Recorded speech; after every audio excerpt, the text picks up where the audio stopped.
প্রিয় ঢাকাবাসী, জানতে চাচ্ছি আপনারা সকলে কেমন আছেন। চারটা কর্মসূচি।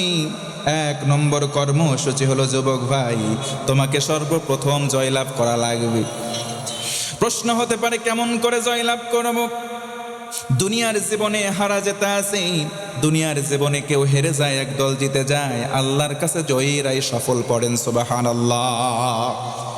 এই যে জয়লাভ করতে গেলে, জীবন পরিক্রমা চলতে গেলে দুনিয়ার জীবনে কয়টা কর্মসূচি পালন করলে সার্বিকভাবে জয় লাভ করতে পারবো?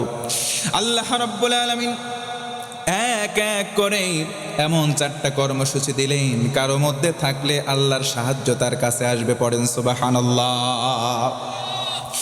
আল্লাহ রাব্বুল আলামিন সুন্দর করে বলেন, বান্দারে, তুই যখন জন্ম নিলি, জন্মের আগে তোর কোনো পরিচয় ছিল না, তোর অস্তিত্ব ছিল না, কোনো নাম ছিল না, কোনো গন্ধ ছিল না। ও মুসলমান, আমরা যখন মায়ের গর্ভে ছিলাম, নাম কোনো অস্তিত্ব নাই। আল্লাহ বলেন, হাল আতা আলাল ইনসানি হিনুম মিনাদ দাহার লাম ইয়াকুন শাইআম মাযকুরা। আল্লাহ বলেন, গোলাম, এমন কোনো অস্তিত্ব ছিল না, তোমার গন্ধও ছিল না, নাম ছিল না, আমি আল্লাহ মানুষ বানালাম। পড়েন সুবহানাল্লাহ। শুধু মানুষ বানাই ছেড়ে দেন নাই, সৃষ্টির মধ্যে সেরা বানালেন। এজন্য আল্লাহর পক্ষ থেকে 1 নম্বর কর্মসূচি হলো, আমার আপনার পরিচয়টা জানতে হবে। তুমি কে, আমি কে, পরিচয়টা জানতে হবে।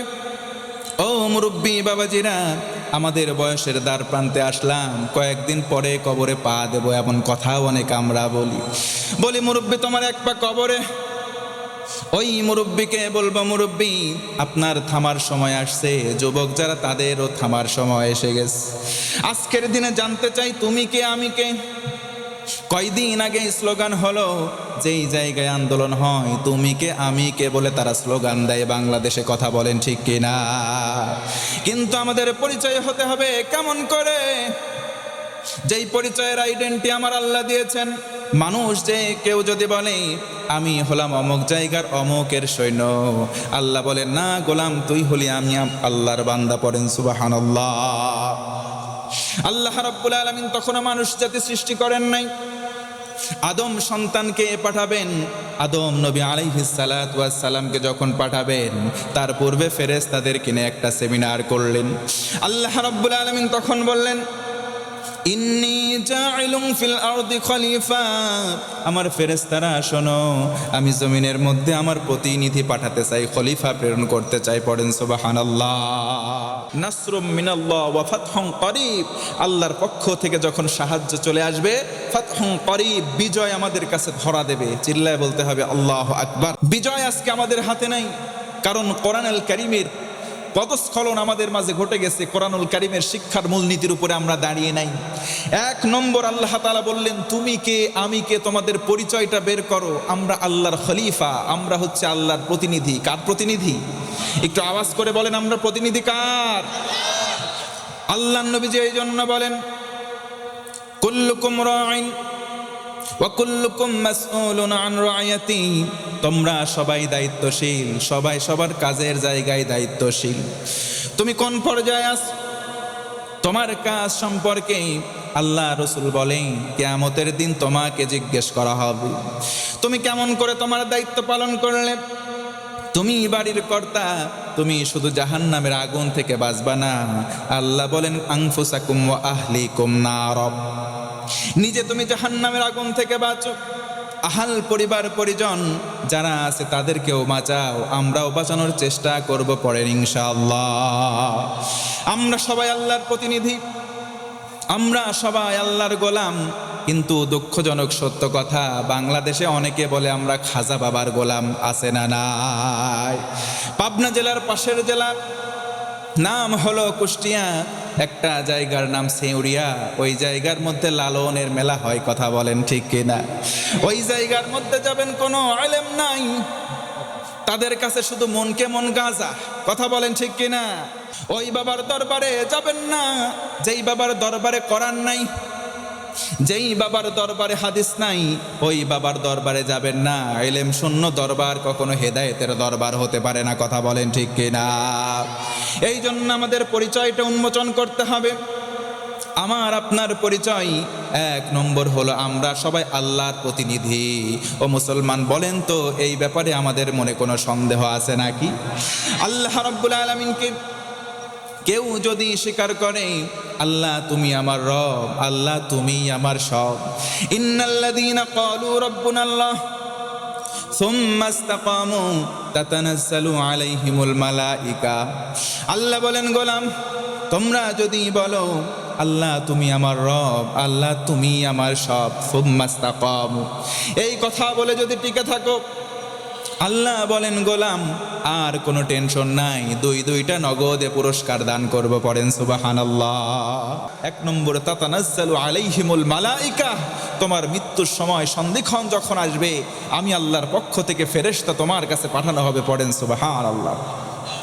ফেরেশতা এসে কি বলবে? লা তাখাফু ওয়ালা তাহজানু, তোমার কোনো চিন্তা নাই, তোমার কোনো ভয় নাই। ওয়া আবশিরু বিল জান্নাতিল্লাতী কুনতুম তুআদুন, আর ওই জান্নাতের শুভ সংবাদ লও যেই জান্নাতের ওয়াদা আল্লাহ করে রেখেছেন। নবীজি বলেন, in the day of judgement, কিয়ামতের দিন ভাগ হয়ে যাবে, সেপারেশন হয়ে যাবে, জান্নাতি একদল, জাহান্নামী আরেক দল। ভাইরা বলেন, জান্নাতি আর জাহান্নামী দুই দল কি সমান হতে পারে? জোরে বলেন, পারে? লা ইয়াস্তাবি আসহাবুন নারি ওয়া আসহাবুল জান্নাহ, আসহাবুল জান্নাতি হুমুল ফাইজুন। আল্লাহ বলেন জান্নাতি আর জাহান্নামী দুই দল সমান নয়। জান্নাতি হবে যারা, চূড়ান্ত সফল হবে তারা। সুবহানাল্লাহ। জান্নাতীরা জান্নাতে চলে যাবে, তাদের ক্লাসিফিকেশন শ্রেণী বিন্যাস হবে 120টা লাইনের মধ্যে, 120টা কাতারের মধ্যে 80খানা কাতার পাবে। নবীজি বলে না আমার উম্মতের ভেতর থেকে 80খানা কাতার বরাদ্দ। সুবহানাল্লাহ পড়েন। বাকি থাকে 40টা কাতার আলা সাইরিল উমাম, সমস্ত নবী আলাইহিস সালাতু ওয়াস সালামের উম্মতদের ভেতরে বাকি 40টা কাতার ভাগ করে দেওয়া হবে। সর্বপ্রথম একটা কাতার হবে ভিআইপি গ্যালারির ভিআইপি লাইন। নবীজি বলেন তারা কারা জানো নাকি? আল্লাযীনা ইয়াহমাদুনাল্লাহা ফিস সাররাই ওয়াদ দাররা, যারা সুখে দুঃখে আল্লাহর কৃতজ্ঞতা প্রকাশ করেছে, শুকরিয়া জ্ঞাপন করেছে, জান্নাতে গেলে তারা প্রথম কাতারে জায়গা পাবে। সুবহানাল্লাহ। এজন্য আমরা আল্লাহর গোলাম হয়ে, আল্লাহর বান্দা হয়ে তার শুকরিয়া আদায় করে জান্নাতে যাব ইনশাআল্লাহ। জান্নাতে যাওয়ার পরে জান্নাতি মানুষগুলো একজন আলা জান্নাত, জান্নাতুল ফেরদাউসে অবস্থান করছে। তার মনের মধ্যেও শান্তি নাই। কেন? কারণ আল্লাহ পাককে এখনো দেখতে পাই নাই। আল্লাহ পাককে যখন দেখবেন প্রত্যেকটা জান্নাতীদের অন্তরটা শীতল হয়ে যাবে। আল্লাহর সঙ্গে যেন সেই দিদার আমাদের নসিবে হয়। পড়েন না আল্লাহুম্মা আমিন। আমার বন্ধুগণ মনোযোগ বাড়ায় দেন। এক নম্বর হলো আমরা আমাদের পরিচয়টা উন্মোচন করব। এক নম্বর পরিচয় আমরা গোলাম একজনের, তিনি কে? 2 নম্বর হলো নিজের নফসকে নিয়ন্ত্রণ করা। ও যুবক ভাই, ও যুবতী বোন, আমার মুরব্বী বাবাজিরা আমার দিকে মনোযোগ বাড়ান। আজকে নিজের নফসের কন্ট্রোল নিজের উপরে নাই। নিজের নফস যে ব্যক্তি সাদা করতে পারবে, আল্লাহ রব্বুল আলামিন তার হিসাবটা সহজ করে দেবেন। আল্লাহ রব্বুল আলামিন কোরআনের পড়তে পড়তে বলেন, যেই ব্যক্তি নিজের নফসকে সাদা করবে আল্লাহ রব্বুল আলামিন তার আমলটা ভারী বানায় দেবেন। পড়েন সুবহানাল্লাহ। এই আমাদের নফসটা রয়েছে, এই নফস রয়েছে, নফসটাকে যদি আমরা কলুষমুক্ত করি আল্লাহ রব্বুল আলামিন আমাদেরকে জান্নাতি বলে গণ্য করবেন। এই জন্য নফসটাকে আমাদের কন্ট্রোল করতে হবে। নিজের নফসের ধোকায় পড়ে, শয়তানি ওয়াসওয়াসায় পড়ে অনেক মানুষ আমরা পাপের মধ্যে নিমগ্ন হই, অনেক মানুষ আমরা জিনার মধ্যে চলে যাই। অনেক মুরব্বী এমন আছে নিজের বউকে ভালো লাগে না, পরকীয়ার মধ্যে আসক্ত হয়ে আছে, এমন মানুষ টাঙ্গাইলে 2-1টা আছে না নাই? এই মানুষগুলোর ব্যাপারে আল্লাহর দরবারে জয়ী হতে পারবে না। তাদের জন্য 2 নম্বর আমল হলো নিজের নফসটাকে কন্ট্রোল করতে হবে। আমরাও করার নিয়ত করব ইনশাআল্লাহ। 2 নম্বর আমল হলো নিজের নফসকে নিয়ন্ত্রণ করা। 3 নম্বর আমল হলো আমরা সময়কে সেনা বানাবো। আমাদের যেই সময় রয়েছে, হায়াত রয়েছে, এই হায়াতকে সেরা বানাবো। এই হায়াতের সময়কে সোনা রূপার দ্বারা আমরা সুসজ্জিত করব। আমরা আমাদের সময়টাকে দাম দিব। ও মুসলমান, আমাদের জীবন পেয়েছি, বলেন তো দেখি আমাদের হায়াতের কোনো গ্যারান্টি আছে নাকি? আমরা কখন মারা যাব কেউ জানি না। আল্লাহ বলেন, গোলাম, যখন মৃত্যুর আজাল চলে আসবে তখন তোমাকে বিন্দু পরিমাণ রুখসত দেওয়া হবে না, ছাড় দেওয়া হবে না। ইযা জাআ আজালুহুম লা ইস্তাখিরুনা সাআ ওয়া লা ইস্তাকদিমুন। আল্লাহ বলেন, গোলাম, যখন তোমার মৃত্যুর সময়সীমা চলে আসবে, এক সেকেন্ড তোমাকে অবকাশ দেওয়া হবে না। ওই সময়কে কেন্দ্র করে সামনে যাবা, ওই সময়কে কেন্দ্র করে এক কদম তুমি যাবা, তোমাকে সময় দেওয়া হবে না, জায়গায় তোমাকে মরা লাগবে। এই জন্য আমাদের হায়াতটা হচ্ছে নির্দিষ্ট পরিমাণে, কিন্তু কোন পরিমাণ, কয় বছর বাঁচব, একটা মানুষ বুকে হাত দিয়ে সাহস করে বলতে পারবে না 60 বছর কি 70 বছর। এই যে দেখেছেন আপনারা ঢাকার মধ্যে ঘটে গেল, চায়ের দোকানে এসে চাকরিজীবী চা খাই, মেট্রো রেলের উপর থেকে একটা ইনস্ট্রুমেন্ট পড়ে জায়গায় মারা গেল। এই মানুষ জানতো না এই চা খাওয়াটা তার জীবনের শেষ চা খাওয়া।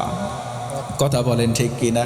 এই জন্য মৃত্যু কোন জায়গায় আছে, মৃত্যুর সময়সীমা আমাদের কারো কাছে জানা নাই। মৃত্যুর জন্য প্রস্তুতি গ্রহণ করার দরকার। 1 নম্বর আমল হলো নিজের পরিচয় জানতে হবে। 2 নম্বর আমল, নফসকে কন্ট্রোল করতে হবে, নিজের নফসের নিয়ন্ত্রণ আনতে হবে। 3 নম্বর আমল, আল্লাহর পক্ষ থেকে যে হায়াত দেওয়া হয়েছে, হায়াতকে পূর্ণ মাত্রায় মূল্যায়ন করতে হবে। আল্লাহ রাব্বুল আলামিন এই জন্য কসম করলেন, ওয়াল আসর, সময়ের কসম করে আল্লাহ বলেন তোমরা সাবধান হয়ে যাও।